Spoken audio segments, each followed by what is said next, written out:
Hi and welcome back to the Time Then channel. Following the Wright brothers' historic first flight, women pilots gained popularity and attention throughout the following few decades, reaching a zenith with Amelia Earhart's flights in the 1920s and 1930s. After Earhart's passing in 1937, female aviators lost some of their notoriety but nevertheless made significant contributions to aviation, particularly as auxiliary pilots during the Second World War. Elisabeth Thible was a hot air balloon passenger when she made history by becoming the first woman to fly in 1784. In 1909, more than a century later, women flew once more, but this time in a heavier-than-air vehicle. In the following several years, women obtained their pilot's licenses in Germany, Italy, and America, many of them in an effort to demonstrate that they could fly just as well as males. Please kindly subscribe, like, and comment. Now, on with the video. World's first female combat pilot, Sabia Gokson.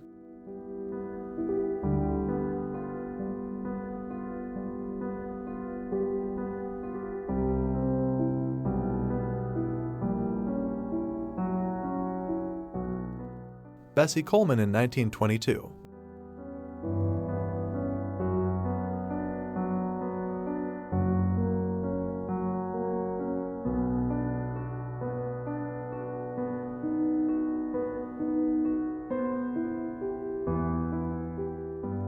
Willa Brown, the first African-American woman to receive a commission as a lieutenant in the U.S. Civil Air Patrol.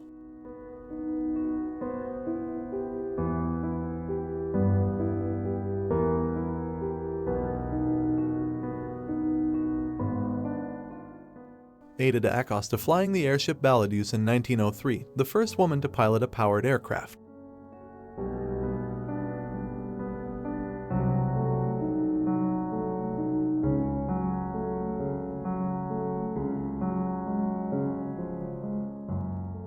Amelia Earhart, First Lady of Aviation, is shown immediately after she landed her Lockheed Vega plane at the Los Angeles Municipal Airport, July 2nd, after completing a transcontinental flight from the east. Miss Earhart failed to qualify due to delays encountered on her flight. She said it was the most hazardous trip she had ever made. The crowd gave her a tremendous ovation as she brought her ship to the ground. During the second day's events of the National Air Races, photo taken in 1933. Elizabeth Lyon, French aviator. Lyon was awarded Chevalier of the Legion of Honor, 1938.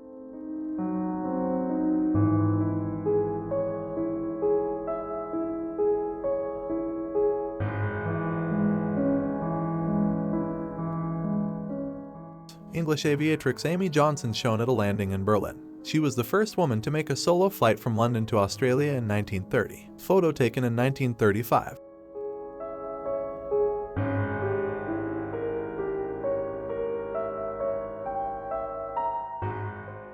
Lady Louise Montagu, daughter of the Duke of Manchester, standing next to her plane, having taken her AE license and completed a bling flying course, Heaton Airport, Chester, 1934.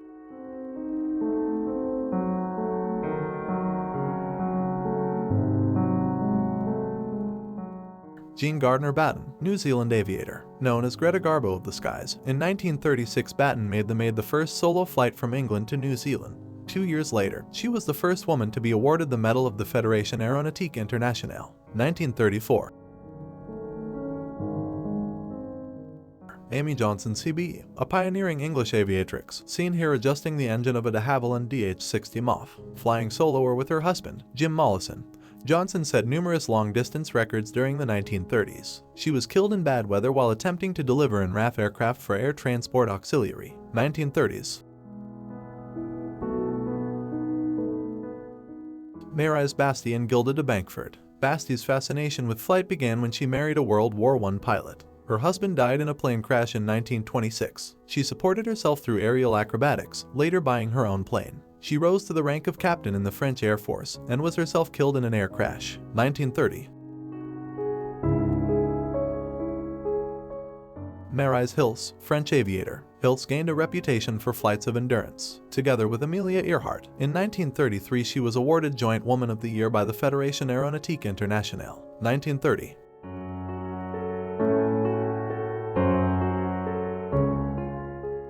Helene Boucher, French aviator. Boucher held a number of women's speed records before her death in a crash, 1930.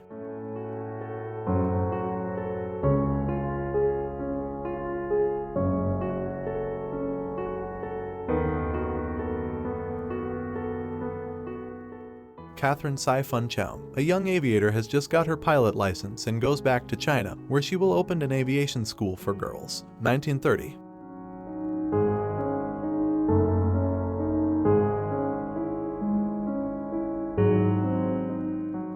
Blanche Stuart Scott was a daring person, with feats on land and in the air.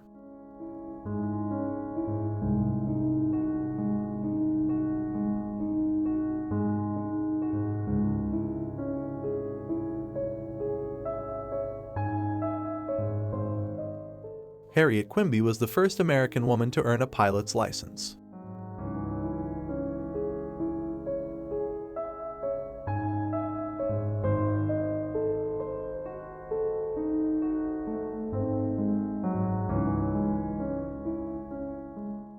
Matilda Moisant was one of the earliest women pilots in America.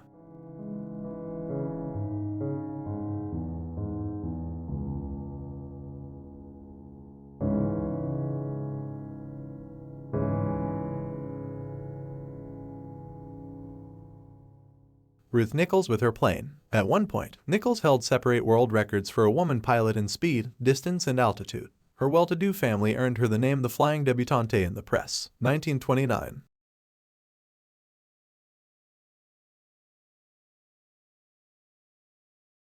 Winifred Spooner, English aviator. In 1930, Spooner set off from London with another pilot, Captain Edwards, to try to prove that Cape Town in South Africa could be reached in 5 days, flying non-stop. One night, with Edwards at the controls, the plane lost height and ditched into the sea off the coast of Italy. Edwards could not swim, so Spooner had to swim the 2 miles to shore in order to fetch help, leaving Edwards sitting on the fuselage of the aircraft. Spooner died 3 years later, having caught a cold which developed into pneumonia. 1929.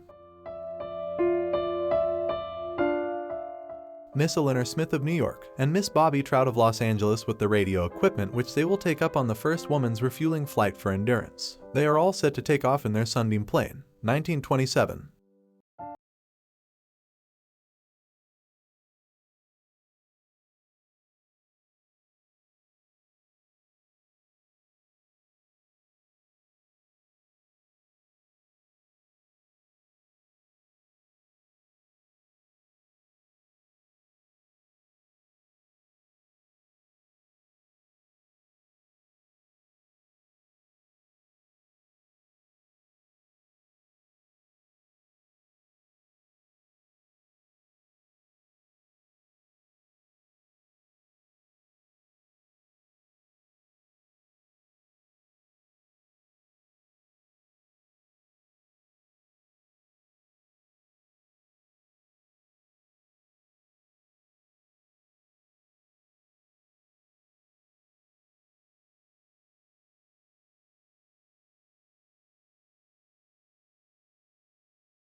This photograph of Bessie Coleman in her leather flying helmet, with goggles, and fur-trimmed flight jacket appeared on her Fédération Aéronautique Internationale pilot's license. Unable to secure flight training in the United States, she went to France and earned her license. She received the first pilot's license issued to an African American, male or female, from the Fédération Aéronautique Internationale. 1921.